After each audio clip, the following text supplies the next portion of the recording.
시편 24편의 7절부터 한번 보겠습니다. 문들아 너희 머리를 들지어다. 영원한 문들아 들릴지어다. 영광의 왕이 들어가시리로다. 영광의 왕이 들어가니까 문을 열라는 말입니다. 문들아 머리를 들어라. 문을 열라는 말인데 여러분 문을 왜 열어요? 뭔가 들어갈 게 있으니까 열라는 말이죠. 그래서 이 시편은 다윗 왕이 오벳 에돔이라는 곳에서 이제 다윗성으로 법궤를 옮길 때 그 기쁨과 감격으로 지은 시라고 보는 그런 견해가 일반적입니다. 하나님의 법궤가 들어오니까 문을 열라는 말입니다. 법궤의 역사라는 게 참 파란만장합니다. 제가 법궤에 대한 설교를 참으로 많이 했는데 이스라엘에게 있어서 법궤라는 것은 한마디로 하나님의 임재를 상징하는 거죠. 출애굽한 이스라엘의 대열에서 가장 앞에서 늘 그 백성을 인도했던 것이 법궤입니다. 요단을 건널 때도 여리고성을 돌 때도 그걸 무너뜨리는 가운데서도 늘 법궤가 앞에서 그들을 이끌어갔습니다. 하나님이 앞서는 그 인생을 살라는 말이고 동시에 그 법궤 안에는 하나님의 돌판인 계명이 있는데 즉 하나님의 말씀, 계명을 앞세우라라는 뜻입니다. 말씀 앞세우라는 거죠. 말씀을 앞세우려면 어떻게 해야 됩니까? 그 말씀을 거역하거나 그 말씀과는 다른 목적이나 다른 의도를 제일 앞에 세우지 말라는 뜻입니다. 다는 말이죠. 그리고 다 동의를 하시죠. 법궤 이 단어를 딱 들으시면 익숙하게 여겨지시는 분들도 있고 또 여전히 생소하신 분들도 있을 것입니다. 여담입니다만 제가 참 예전부터 이해가 안 되는 게 그러면서도 굉장히 신비하다라고 여겨왔던 것이 있습니다. 제가 오래전에 이제 목사가 되기 전에는 학원에서 강사 생활을 했었는데 그때는 가르쳐야 될 내용이 분명했고 또 그 내용을 처음 듣는 학생이라면 처음이니까 처음부터 차근차근 그렇게 가르쳐야 합니다.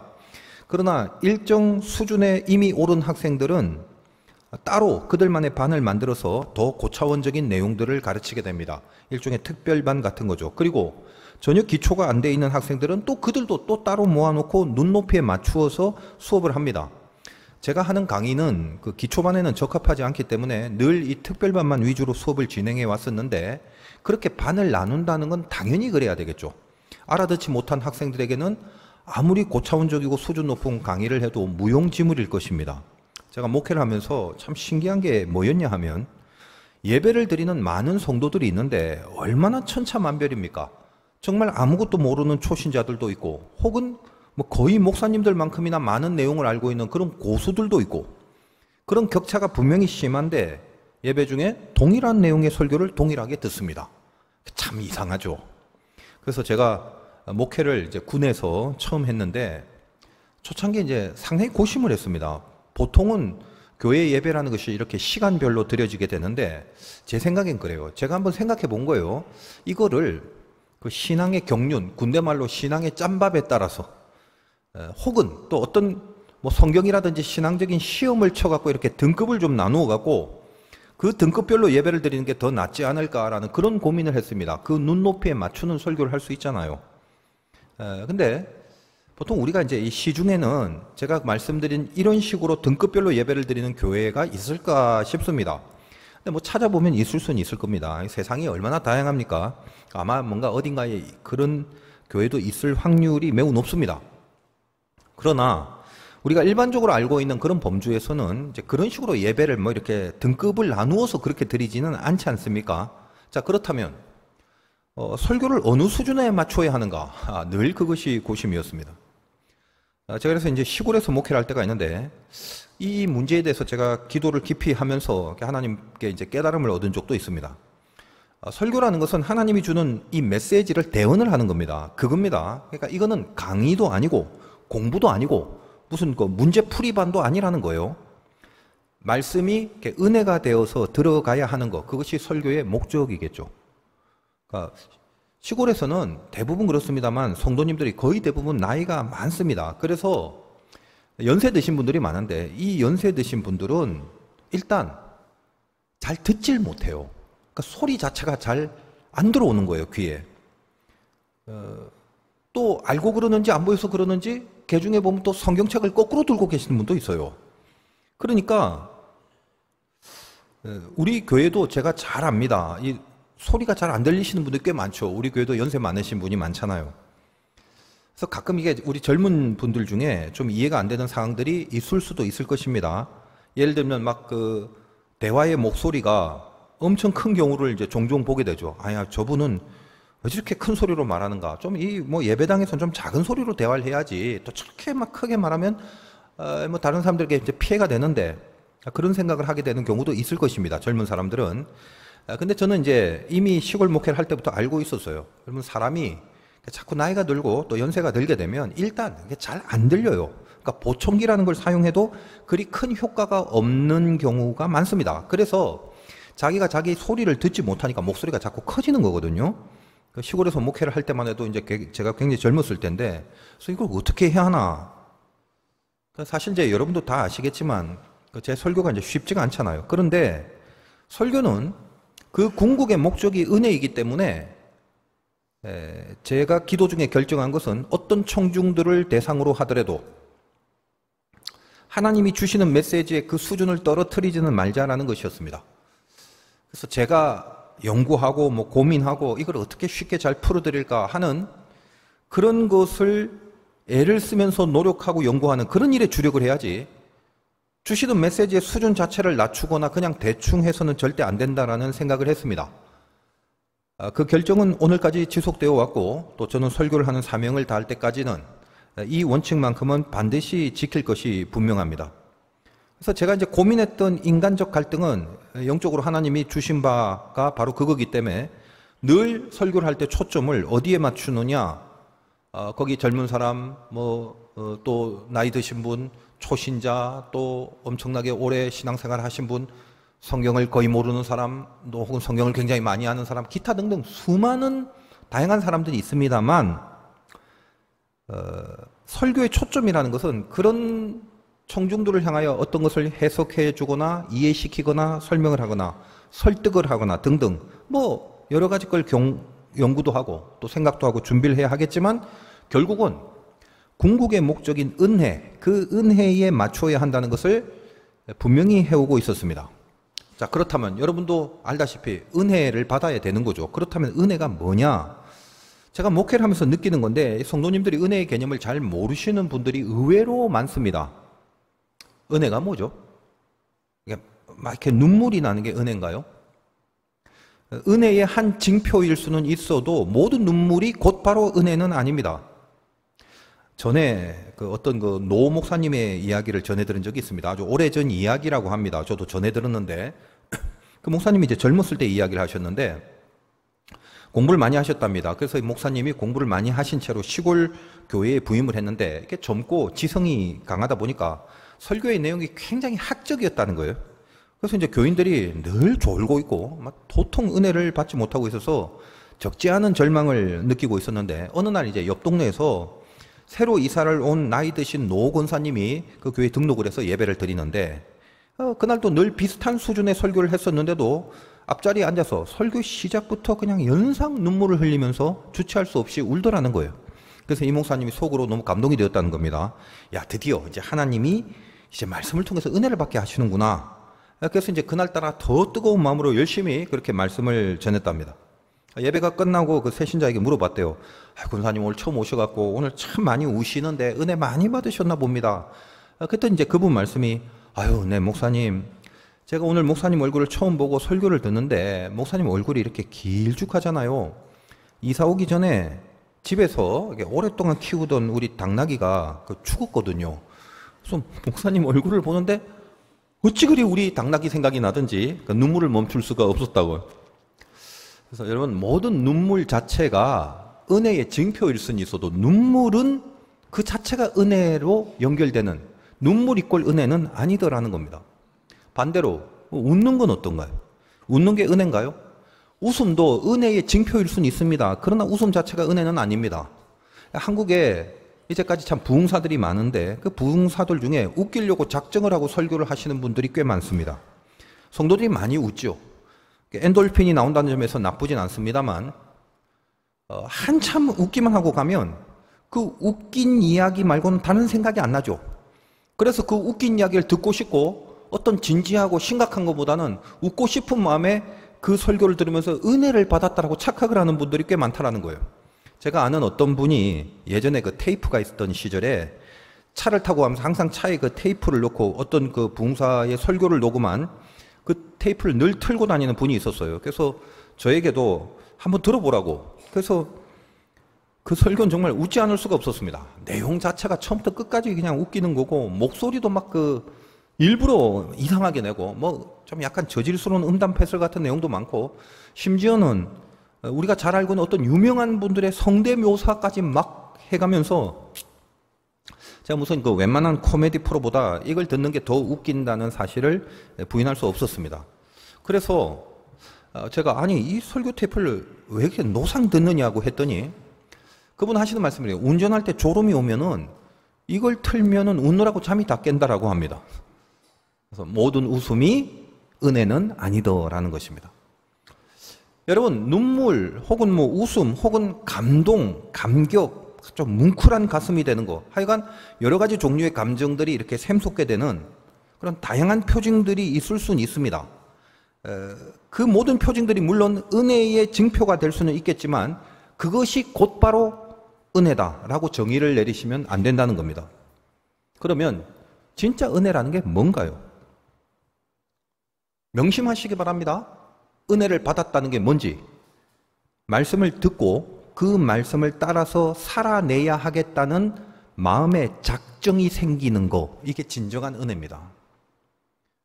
그 작정이 눈물로 혹은 웃음으로 혹은 찡한 감동으로, 그 외에 다른 어떤 식이라도 그 작정이 발현이 되는 거라면 그때 비로소 은혜의 의미가 있게 된다는 말이에요. 제가 아까 법궤 말씀을 드리면서, 법궤는 하나님을 앞세우는 것이다. 그것은 하나님의 말씀을 앞세우는 것이다. 그렇게 하기 위하여 그 하나님의 말씀을 거역하거나 이 말씀과 대치되는 다른 어떤 것도 내 인생에 먼저 앞세우지 말라는 뜻이다. 그렇게 말씀을 전했죠. 그렇다면 성경에 드러나 있는 이 법궤의 어떤 깊은 역사성 혹은 그 안에 들어가 있는 신학적 의미, 또 신학적 해석 등등 수많은 내용과 깊이 있는 이해와 설명과 해석을 전해드렸다 한들, 여러분이 그래, 말씀보다 앞서 나간 나의 모든 것을 꺾어야 된다, 반드시 하나님의 말씀을 제일 앞에 세우는 그 인생을 살아내야 한다라는 그 작정함이 여러분의 가슴에서 만들어지는, 그게 은혜지, 그게 만들어지지 않는다면 어떤 식의 이해와 해석과 설득을 해드린다 할지라도 그것이 여러분에게 은혜라고 말할 수가 없게 된다라는 것입니다. 그러므로 은혜는 설명을 잘하고 깊은 이해와 해석을 해드리고 등등 그런 작업들이 도움이 될 수는 있어도, 많은 부분 도움이 될 수는 있어도 궁극적으로 그것만으로는 자기 마음의 작정을 이루게 하는, 근데 핵심적인 근거는 되지 않는다는 것을 알아야 할 것입니다. 그래서 성도들이 어때요? 말씀을 듣고 은혜를 받는 사람도 있고 은혜를 못 받는 사람도 있죠. 별것 아닌 것에 은혜를 크게 받는 사람도 있고 아무리 좋은 것에도 은혜를 전혀 못 받는 사람이 있죠. 왜? 마지막에 내 가슴 속에 맺어지는 작정하심의 열매, 이거가 은혜이기 때문에 그 은혜라는 것은 사람의 방법과 사람의 이론과 사람의 설득으로만 되는 게 아니더라라는 것입니다. 그래서 제가 아까 말씀드린 것처럼 말씀을 듣는 사람이 초신자든 구신자든 무슨 많이 아는 사람이든 잘 모르는 사람이든 그 궁극의 은혜를 받는 부분에 있어서는 뭐 학원에서 수업을 이해하는 것과는, 이런 것과는 전혀 차원이 다른 성령의 능력이 따라 들어가야 한다는 것입니다. 그렇다면 그 성령의 능력이 따라 들어오게 하려면 그러면 어떻게 해야 하나? 저도 실은 잘 모릅니다. 바람이 임의로 부는 것이 영입니다. 어디서부터 왔다가 어디로 가는지 그건 저는 모릅니다. 근데 그걸 은혜라고 하는 것입니다. 그 말은 정처 없다라는 말이 아닙니다.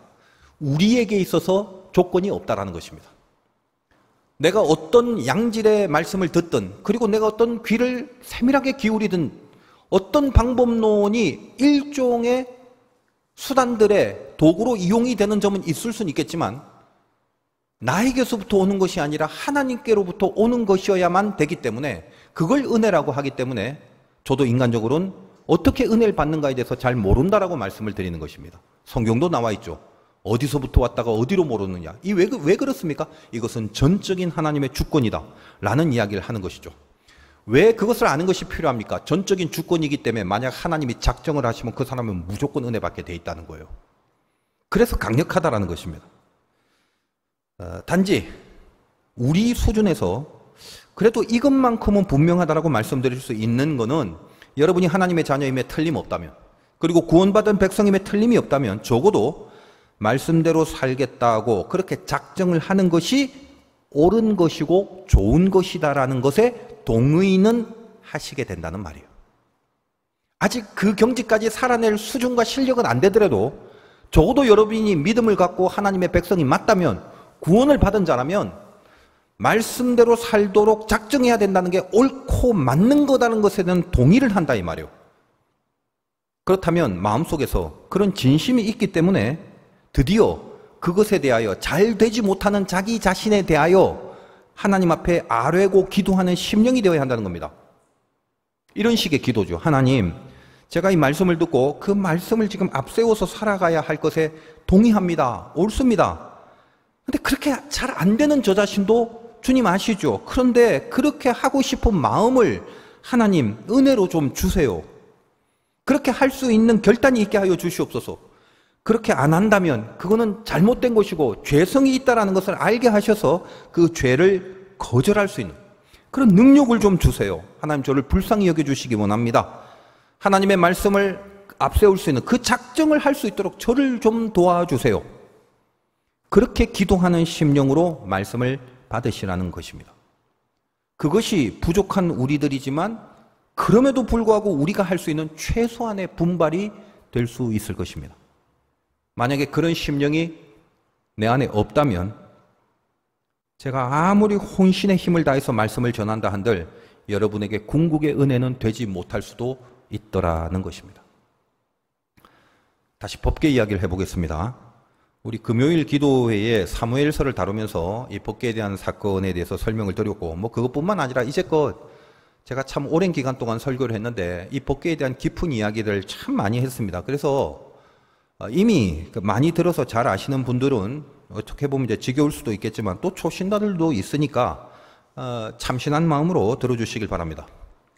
자, 이스라엘은 이 법궤만 있으면 하나님이 임재한다라는 신앙을 가지고 있었습니다. 그렇죠. 여리고를 건널 때나 여리고성을 무너뜨릴 때나 전부 다 법궤를 앞세우니까 하나님의 임재의 능력을 목도하고 경험했습니다. 그래서 그 신앙을 갖고 있었어요. 그런데 이제 한 번은 블레셋과의 전투에서 패배를 하자. 야, 우리 법궤를 안 갖고 와서 우리 진 거 아니야. 법궤 갖고 와봐. 그래서 이 법궤를 전투에 갖고 와서 이기려고 했지만 오히려 블레셋에게 더 큰 패배를 하게 됩니다. 알다시피 법궤라는 것은 하나님의 임재를 상징하지만 그 임재가 가능할 수 있는 내 신앙의 조건을 갖추라는 것이 본질의 메시지인데 신앙적 조건은 하나도 갖추어지지 않은 상태에서 단지 이 법궤만 가지고 오면 싸움에서 이길 줄 알았던 바로 그 싸움에서 이스라엘은 처절하게 패하고 법궤마저 블레셋에게 빼앗겨 버립니다. 블레셋이 자기들의 우상신을 모아둔 곳에 하나님의 법궤를 보관했는데 아시다시피 법궤가 홀로 거기 있는 블레셋의 우상신상들을 다 무너뜨립니다. 그들이 보니까 두렵죠. 뭔가 있네. 이거 하나님의 법궤라더니 뭔가 있다. 안 되겠다 야. 그래서 이 법궤를 수레에 실어갖고 다시 이스라엘 땅 베세메스라는 곳으로 보냅니다. 그래서 늘 이제 목사님들이 이 부분을 설교할 때 자주 사용하시는 말씀 제목 베세메스로 가는 소 그거죠. 혹은 좌로나 우로나 치우치지 않는 이런 등등. 얼마나 많은 제목의 이 설교의 말씀을 여러분이 들으셨습니까? 그러니까 블레셋이 소 두 마리가 어떻게 똑바로 한 길 가겠습니까? 자기 새끼까지 남겨두고 간 그 소를 말입니다. 그런데 그 소가 만약에 똑바로 가지 않으면 당연히 똑바로 가지 않는 게 상식인데 그렇다면 자기들의 우상신이 무너진 것은 하나님 때문이 아니라 우연히 그렇게 무너진 거다라고 여길 것이고 말도 안 되게 똑바로 가버린다면 이거는 진짜 뭔가 있는 거다라고 판단하기로 했죠. 그런데 소들이 신비하게 똑바로 가더라는 것입니다. 그래서 좌로나 우로나 치우치지 않는 소라는 제목으로 얼마나 많은 은혜로운 설교들이 등장하고 있습니까? 베세메스에 도착한 법궤를 이제 그 지역의 사람들이 이거 법궤네 하고 그 안을 들여다보는 바람에 많은 이들이 죽게 됩니다. 이 테마를 가지고 그 유명한 감독인 스티븐 스필버그가 레이더스라는 영화를 처음 만듭니다. 그 영화 때문에 세계적인 감독이 됐죠. 그리고 이제 나름대로 이제 재미를 보자 이후 이 탐험 시리즈의 영화들을 많이 만듭니다. 근데 그 탐험 시리즈의 영화에 보면 항상 이 성경의 테마들이 들어가 있어요. 법궤를 찾아서 기타 등등 그런 성경적 이야기들이 들어가 있는 그런 영화를 많이 만들게 됩니다. 자, 왜 그들이 이스라엘 백성들이 법궤를 보면 죽는가? 이 법궤 안에는 세 가지의 물건이 있습니다. 만나와 십계명의 돌판, 그리고 아론의 쌍난 지팡이입니다. 물론 좀 자세한 설명은 제가 이제껏 말씀 많이 드렸기 때문에 다 생략하고 나중에는 이제 돌판만 그 법궤 안에 들어가게 되는데 자세한 건 생략합니다. 원래는 이 세 가지가 항상 법궤와 같이 있어서 보통 그냥 인식에 법궤 안에는 이 세 가지가 있다라고 일단 그렇게 이해를 하시면 됩니다. 근데 어찌 보면 그 세 가지 물건들은 하나님 편에서 보면 엄청난 역사를 나타내는 기적의 상징이기도 합니다만 인간의 편에서 보면 하나님 앞에 범죄를 했던 죄성이 고스란히 묻어져 있는 이중성을 갖고 있는 물건들입니다. 만나, 하늘에서 내렸지 않습니까? 기적이죠. 그런데 그 만나를 먹고 맨날 만나만 주냐? 이 박한 식물을 언제까지 먹으리요? 인간이 하나님 앞에 원망을 하게 됩니다. 하나님은 기적을 주셨는데 그 기적의 매체가 인간에게는 원망이 되더라는 거예요. 십계명의 돌판도 마찬가지죠. 엄청난 은혜지 않습니까? 하나님이 신의 산에서 친히 계명을 주셨습니다. 이 말씀을 따라 살면 복이 있으리라. 그런데 그 말씀을 받고 내려오니까 밑에서 금송아지를 만들고 우상을 숭배하죠. 그래서 처음 돌판이 깨트려져 버립니다. 아론의 쌍난 지팡이도 마찬가지죠. 마른 지팡이인데 싹이 난다. 이것은 기적임에 틀림없습니다만 이 싹을 나게 하는 과정 가운데서 그 이스라엘의 그 리더십에 반대하는 그런 반역하는 무리들의 죄성들이 상징이 되어서 나타나죠. 다른 반역하는 자들의 지팡이에는 아무것도 나지 않고 아론의 쌍난 지팡이. 그 사건이 이렇게 성경에 들어가 있습니다. 고로 이 세 가지는 실은 어떤 겁니까? 인간의 가장 더러운 죄성이 묻혀져 있는 채로 법궤 안에 있다라는 개념이 됩니다. 그런데 그 법궤가 하나님의 임재라는 거죠. 왜 이게 하나님의 임재인가? 죄가 있는 것에 어떻게 하나님의 임재가 있는가? 여기에 또 할 수 없는 깊은 은혜와 복음의 진수가 들어가 있는 거죠. 법궤는 뚜껑을 덮습니다. 그걸 보지 말라고 그랬죠. 뚜껑을 덮고 성막의 가장 끝에 있는 지성소에 두면서 저 번제단에서부터 제물을 잡은 피를 갖고 들어와서 마지막에 그 법궤의 뚜껑 위에 피를 뿌리고 백성의 죄를 사함받는 그런 절기를 지킵니다. 그 안에 들어가 있는 죄성만 보면 이렇게 피를 흘리는 것처럼 죽어마땅하지만 대신 제물의 피를 거기에 뿌림으로써 그 죄를 사해주는 은혜와 복음을 상징화하는 것이 이 법궤더라라는 것입니다. 참 깊은 은혜죠. 그러니까 하나님이 임재한다는 것은 우리가 온전해서 임재하는 게 아니라 죄가 있는데 여전히 죄가 있어서 하나님이 임재할 조건은 전혀 안 되는데 그 죄를 나를 대신하여 그리스도가 피 흘려서 그분의 보혈로 덮어주시면 하나님이 임재한다는 겁니다. 임재는 그런 겁니다. 하나님 필요하니까 임재해 주세요. 그렇다면 하나님이 임재? 그 임재할 만한 자리냐? 거기가? 네 옆이 네가 내 이 완벽한 거룩함을 감당할 수 있겠어? 내 거룩함이 네 옆에 가 있으면 너 안 죽고 배길 수 있냐? 네가 그렇게 온전하고 죄 없고 흠 없고 깨끗하더냐? 감히 하나님이 네 옆에 함께할 자격이나 조건이나 실력이 되더냐? 네가 그렇게 나올 수 있을 것 같은데 실은 하나님의 임재는 우리의 이 막연한 생각과는 차원이 다르더라는 겁니다. 하나님 봤을 때도 전혀 아니고 내가 나를 생각해도 전혀 아닌데도 불구하고 나에게 임재하시는 하나님의 조건은 내가 아니라 나를 위하여 대신 죽으신 주님의 보혈 때문에 임재하시겠다라고는 하나님의 깊은 사랑의 약속이 그게 임재더라는 것입니다. 법궤의 은혜는 거기에 있는 겁니다. 그 법궤 안에 어떤 아름답고 훌륭하고 귀하고 그런 것들이 담겨져 있는 게 아니라 우리의 모든 더러운 죄성들이 득실거리는 듯한 그 수준으로 있는데도 거기다 뚜껑을 탁 덮어서 그 위에 제물의 피를 뿌려버립니다. 그래서 하나님이 그 안에 있는 죄가 있는데도 불구하고 이 죄를 간과하시고 다시 말해서 죄가 없다라고 여기신다는 겁니다. 죄가 없는 척 여기는 게 아니라 하나님의 기억 속에서 우리의 죽어마땅한 죄를 지워버리신다는 거예요. 이것이 은혜입니다. 그러므로 우리의 죄를 안 보고 이 법궤가 있는 곳에 함께 하신다라는 선포와 약속을 주신 거죠. 그러므로 만약에 이 법궤의 뚜껑을 열어버리고 그 안을 본다는 것은 우리의 죄를 덮어주심 없이 우리의 죄가 고스란히 드러나 있는 상태를 상징화하게 되므로 법궤를 열고 그 안을 보면 죽을 수밖에 없었던 것입니다.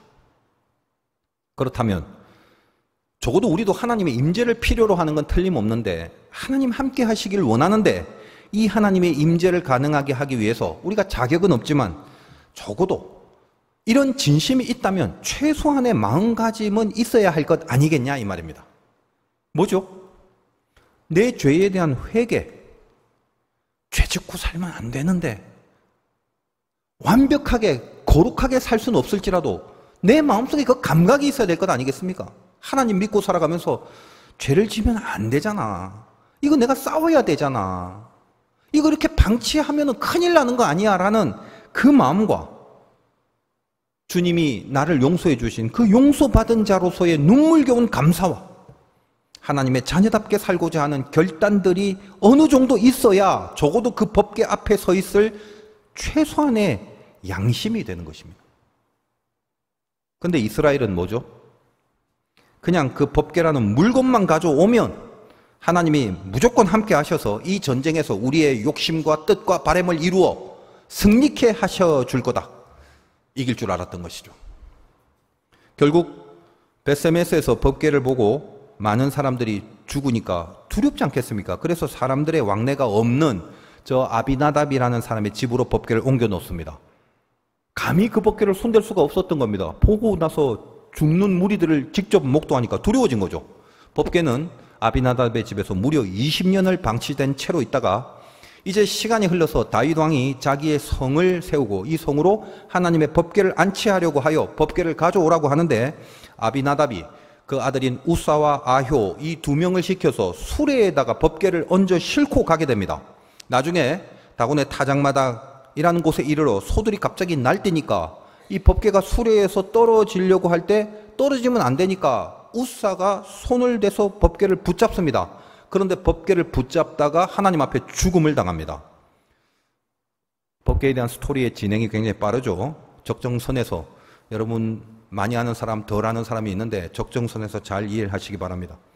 이 부분이 상당한 난제라고 그랬죠. 아니 법궤가 떨어지려고 해서 떨어지지 말라고 어이쿠나 이러면 안 된다고 잡았는데 그게 뭐가 그렇게 죄라고 죽기까지 하는가라는 것이 성경에 굉장히 어려운 난제였습니다. 우사가 죽음을 당하자 결국 법궤를 실어오지 못하고 3달 동안 오벳 에돔이라는 사람의 집에 보관이 됩니다. 그리고 나서 다윗이 생각하는 거예요. 왜 저러지? 왜 이렇게 됐을까? 어디서 뭐가 잘못이 되었는지 이걸 다윗이 깨닫고 나서 제대로 다시 법궤를 옮기게 됩니다.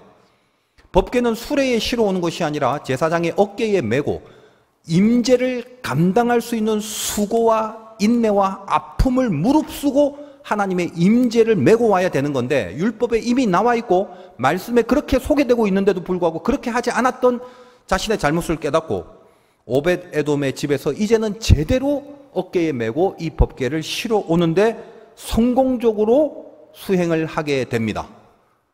그 감격을 노래한 것이 오늘 시편 24편입니다. 문들아 영광의 왕이 이제 들어오신다. 문을 열어라. 이렇게 연결이 되는 것입니다. 우사가 죽은 사건 유명하죠. 우사를 치다, 히브리 말로 친다라는 것, 자른다라는 말이 베레스인데 베레스 우사라고 이야기를 합니다. 그래서 베레스 우사의 이 사건 난제로서 좀 심오합니다만 핵심만 말하자면 그런 거죠. 말씀드린 것처럼 법궤를 운송할 때는 어깨 위에 매게 돼 있는데 그게 법이고 율법이고 말씀인데 그걸 수레에 싣고 온 게 잘못입니다. 그래서 다윗이 그걸 깨달았다고 했죠. 다시 가져올 때는 야야 어깨에 메고 와야 돼. 그래서 어깨에 메고 옵니다. 자, 그런데 처음에 블레셋이 이 법궤를 두려워하여 벳세메스로 보낼 때는 소가 싣고 즉 끄는 수레에 법궤를 싣고 갔습니다. 근데 이번에는 다윗이 갖고 오라고 할 때는 왜 안 됐는가? 이 부분이 굉장히 중요하다라고 전에도 여러 번 말씀을 드렸습니다. 여러분 블레셋이 이방인이에요. 이방인들은 이 법궤를 소에 실어 보내고 혹은 무슨 자동차에 실어 보내든 마차에 실어 보내든 아무런 문제가 되지 않습니다. 그 이방인이에요. 어차피 하나님의 임재의 은혜가 있을 족속이 아니잖아요. 그러나 이스라엘은 다르죠. 이스라엘은 하나님이 임재하려고 선택받은 백성입니다. 그러니까 말씀대로 해야겠죠. 율법에 있는 대로 해야 되죠. 하나님의 임재라는 거 그렇게 편한 게 아닙니다. 법궤를 이리 옮기고 저리 옮기고라는 운송 수단이 목적일 때는 수레에 실어도 되고 마차에 태워도 돼요. 이방인들은 그걸 어떻게 하든 하나님 별로 상관 안 합니다. 그러나 이스라엘은 법궤가 이리 갔다 저리 갔다 옮기는 물건이 아니라 내가 너에게 임재하겠다라는 상징인데, 그 임재의 가장 중요한 조건은 어깨에 이 임재를 담당하는 거다 이 말이에요. 임재를 부를 수 있는 신앙의 조건이 전혀 이스라엘이 안 된다는 겁니다. 그래서 처음에도 마찬가지로 블레셋과의 싸움에서 지니까 우리 법궤 없어서 졌어. 법궤만 갖고 오면 이겨. 그래서 법궤만 가져오면 된다는, 이 물건만 운송하여 여기다 딱 갖다 놓으면 된다는 잘못된 신앙에 대해서 아직도 깨닫지 못하다가 드디어 우사의 죽음을 통해서 다윗이 큰 각성을 하고 이스라엘에게 깨달음을 준 거다라는 것입니다. 실은 우리가 신앙생활 하면서도 이런 베레스 우사가 얼마든지 있죠. 하나님의 임재를 경험해야 하는데, 하나님이 함께하고 싶은 것은 우리의 로망인 게 맞는데 교회만 다닌다고 그게 되는 게 아니죠. 예배의 모습, 예배라는 형식을 내가 갖추고 있다라는 것만 해서 임재가 있는 게 아니죠. 코로나가 주는 메시지가 그것이 아닌가 싶습니다. 이 시대에 하나님이 이 엄청난 코로나를 통해서 주시려는 교훈이 몇 년 흘렀다고 이제 어느덧 한갓 그것은 해프닝으로 끝나버리는 이런 모습을 제가 느끼고 개인적으로 너무도 두렵습니다. 코로나를 통해서 주신 하나님의 메시지를 살려내지 못하면 하나님의 영적 코로나는 지속될 것입니다. 어떤 메시지를 주는 겁니까? 내가 너에게 임재하지 못하겠다. 그 말씀을 하셨습니다. 아무리 크고 아무리 화려하고 아무리 많아도 너희가 어깨를 쓰지 않는 이상 임재는 불가능하다. 그걸 말하는 거 아니겠습니까? 그래서 오늘 24장 6절에 보면 이는 여호와를 찾는 족속이요 야곱의 하나님의 얼굴을 구하는 자로다. 하나님의 얼굴을 구하는 자들이 되라라는 말이죠. 나 보고 있냐? 내가 네 옆에 있는 거 너 지금 보냐? 내가 네 옆에 임재하고 싶은데 그 임재를 갈구하며 내 얼굴을 지금 바라보고 있느냐? 어디서? 교회에서, 예배당에서 뿐만 아니라 네 삶 속에서, 네 매일매일의 그 치열한 저 세상 속에서도 너는 내 얼굴을 보고 있느냐? 그 메시지 주시는 거 아닙니까? 하나님의 얼굴을 구하는 자들이 되라. 성전이라는 건물만 찾지 말고 여호와를 찾는 족속이 되라 이 말이에요. 아이 목사님 요즘 교회를 이렇게 나오는 것만 해도 대단한 건데 뭘 더 바라시나요? 네, 참 감사하죠. 이렇게 나오시는 것만 해도 너무너무 귀하죠. 그러나 죄송합니다만 안 나오는 거에 비하면 이렇게 나오는 것은 너무너무 귀하고 당연히 귀한 겁니다만 그것만으로 안 됩니다. 절대 안 됩니다. 그러면 뭐 나오지 말까요? 아유, 이 이상은 내가 더 이상 못 해먹겠는데요? 저 어깨 쓰기 싫어요. 안 나와도 됩니까? 나오시기를 간절히 바랍니다. 그러나 다시 말씀드리지만 나오시는 것만으로는 절대 안 됩니다. 있는 자는 더 받아 누리고 없는 자는 처음 있는 것마저도 빼앗기는 것이 천국의 원리입니다. 진짜 믿음 있는 사람은 갈수록 부담을 가지셔야 됩니다. 싫은데요? 아니요. 어쩔 수 없습니다. 천국의 원리가 그렇다니까요. 빼앗길 수 있는 사람은 이제 모든 것을 빼앗길 것입니다. 있는 사람은 이제 더 큰 부담으로 간신히 간절히 근근히 겨우 어떻게더라도 마지막까지 하나님 편에서 하나님과 붙어 있으려는 그 애씀을 내 어깨로 감당하고 살아낼 것입니다. 하나님은 그 능력을 진짜들에게 주십니다. 여러분 스스로를 발견해 보십시오. 하나님의 얼굴을 구하는 자, 그런 사람이 그럼 어떤 모습입니까? 오늘 말씀 제목도 있죠. 24편 5절 보겠습니다. 하나님의 얼굴을 구하는 자라는 것은 그는 여호와께 복을 받고 구원의 하나님께 의를 얻으리니 의를 얻은 자라고 합니다. 구원이 이거죠. 의를 얻은 자. 그래서 칭의라고 합니다. 하나님이 의라고 인치신 자를 말합니다. 법궤의 뚜껑을 덮고 그 위에 주님의 피를 뿌리고 임재해 주신 자, 그가 의로운 자입니다. 내가 너에게 임재한다. 내가 너와 함께한다. 네 옆에 있을 수 있다. 그래서 오늘 말씀의 제목이 그거죠. 하나님께 의를 얻으리니. 자, 그렇다면 우리가 이 법궤의 임재를 경험할 수 있는 바로 그 의를 얻은 자라면 우리 스스로 좀 판별할 수는 없을까? 어떤 증상이 좀 있어야 되지 않을까? 그것이 본문 4절입니다. 우리 4절 다시 한번 보겠습니다. 곧 손이 깨끗하며 마음이 청결하며 뜻을 허탄한 데 두지 아니하며 거짓 맹세하지 아니한다.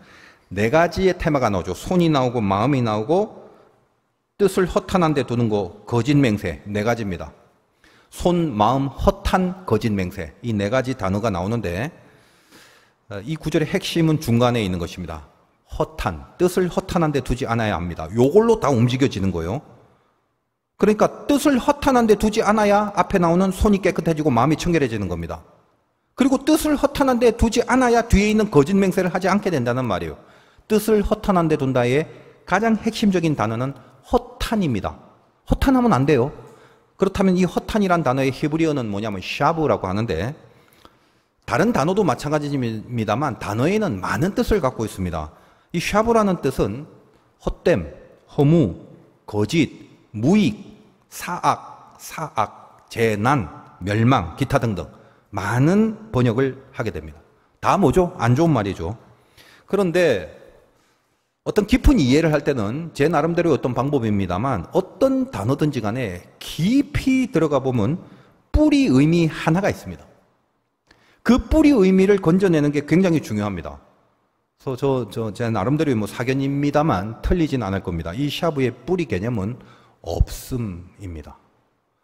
비어 있다는 겁니다. 비어 있는 걸 말합니다. 이것이 샤브의 가장 밑바닥에 있는 뿌리 개념입니다. 그러므로 오늘 말씀에서 그렇다면 뜻을 허탄한 데 두지 말라는 것은 비어 있는데 없는데 뜻을 두지 말라는 거예요. 무슨 말인가요? 하나님이 없는데 비어 있는데 하나님을 말하고 있는 그거 하지 마. 지금 그들이 요청하는 법궤는 갖고 오면 이길 줄 알았던 그 법궤는 하나님이 없는 법궤입니다. 허탄한 겁니다. 없는데 옆에 두고 있다라고 하는 거예요. 그걸 뭐라고 한다? 허탄이라고 하는 것입니다. 그 허탄한 데 뜻을 두지 말라고 성경이 말하고 있습니다. 조금 이해를 위해서 여러분 십계명 잘 알고 있는데 십계명 중에 세 번째 계명이 뭐냐면 네 하나님의 이름을 망령되이 부르지 마라 그거죠. 여기서 망령이란 단어가 바로 이 샤브입니다. 그러니까 무슨 말이죠?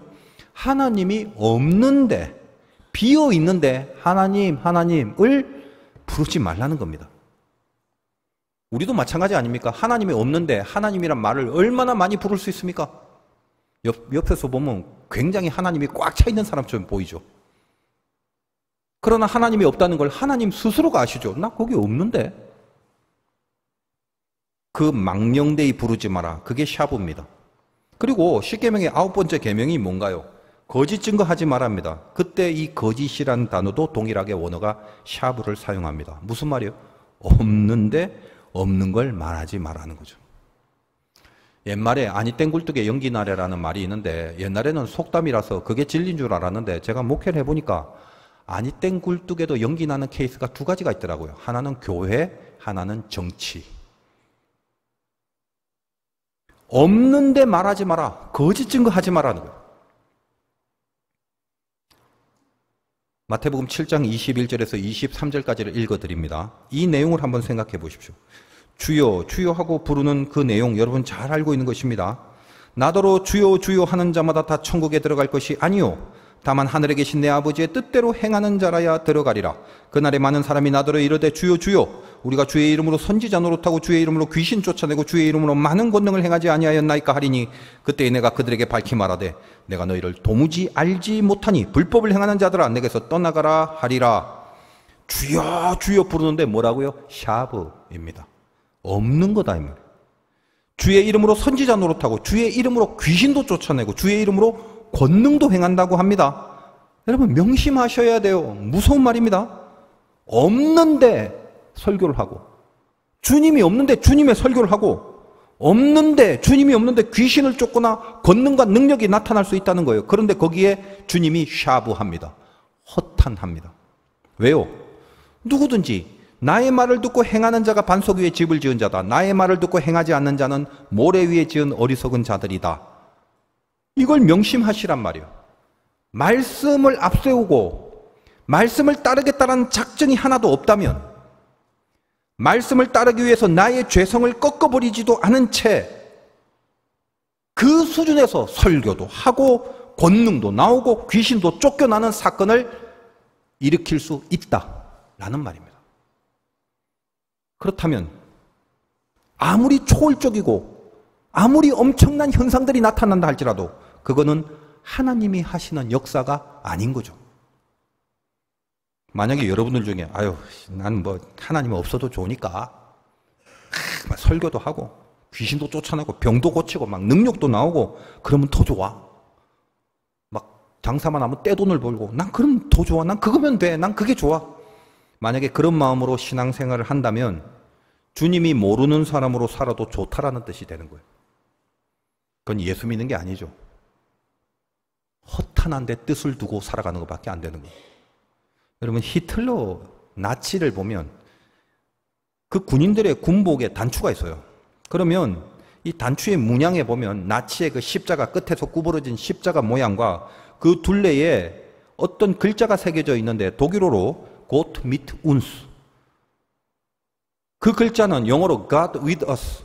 하나님이 우리와 함께 한다는 뜻. 그게 새겨져 있다고요. 누구한테? 나치의 독일군한테. 하나님이 우리와 함께 한다는 거예요. 이 부대에. 허탄이죠. 없는데 부릅니다. 없는데 말을 합니다. 하나님이 없는데 법궤를 가져오고 하나님이 함께 한다고 하는 겁니다. 하나님이 마음에 없는데 주일에 예배당에 와서 예배를 드리고 신자처럼 산다라고 말하는 겁니다. 하나님이 없는데 그 임재를 느끼게 하는 내 어깨의 아픔, 감당해내는 인내와 인고와 희생은 전혀 없는데, 자기 죽음은 하나도 없는데 이제 하나님이 나를 이기게 하실 거다라고 맹신하는 겁니다.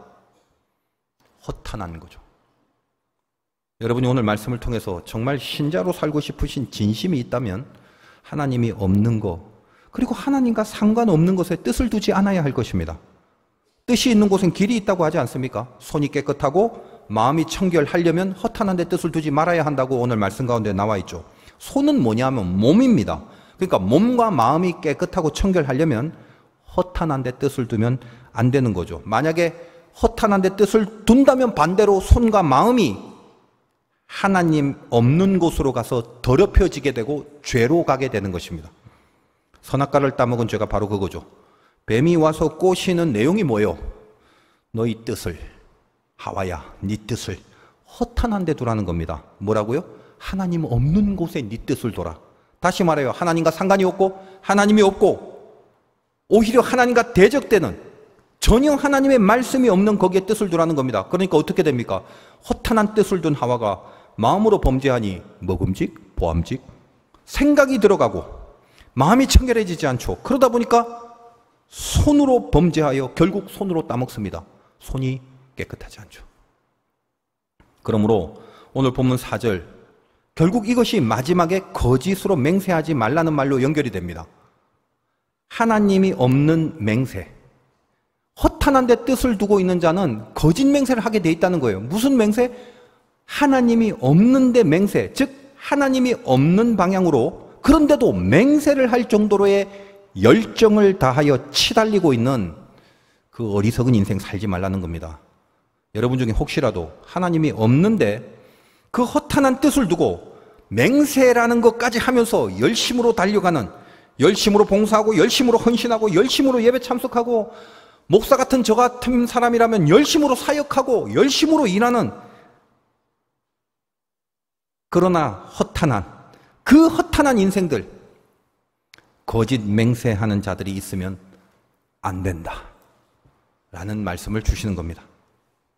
여러분 안에 주님이 없다면 그 무슨 일을 한다 할지라도 아무것도 아닙니다. 여러분 살다 보면 어떤 순간에 그냥 이렇게 까먹고 널브러져 있다가 문득 뭔가의 자세를 취해야 할 때, 어떤 언행을 시도하려 할 때 잊지 마십시오. 여기서 신자의 당락이 결정납니다. 습관처럼 내 안에 주님이 있는지 아니면 허탄한 상태인지를 확인하셔야 됩니다. 주님 내 안에 계신지 보시라 이 말이에요. 비어있는 허탄한 상태, 이 샤브의 상태가 아닌지 한번 확인해 보라는 말입니다. 그리고 속에서부터 이 주님의 이름을 한번 불러보시고 시작하실 수 있어야 한다는 겁니다. 어떻게 해요? 그냥 주님, 그냥 내 안에 계신 주여, 이렇게 주여, 이렇게 자기 안에 주님을 확인하시라는 겁니다. 그냥 말과 단어를 뱉으란 말이 아니라 내 안에 주님이 있는지를 확인하는 작업을 하라 이 말이에요. 무슨 말을 하든지 무슨 행동을 하든지 인생 살면서 무슨 선택이나 무슨 결정을 하든지 어떤 것에 문득 닥쳐오는 것에 대해서 내가 어떤 자세를 취하게 될 때가 있잖아요. 그때 내가 여기에 대해서 허탄한 데 뜻을 두고 있는지 아니면 정말 주님이 내 안에 계신지 그냥 주여, 주님 한 번만 불러보실 수 있어야 한다는 말입니다. 그런데 이 아무것도 아닌 작업도 하나도 안 하고 있는 그런 우리들의 실상들을 이 말씀 가운데 적나라하게 스스로 점검해 보시기 바랍니다. 정말 하나님을 믿고 살아가는 건 맞습니까? 맞죠. 여러분 오늘 하나님의 의를 받은 자라고 약속받지 않았습니까? 하나님께 의를 얻은 자들답게 살아내실 수 있으시기를 주님의 이름으로 축원드립니다.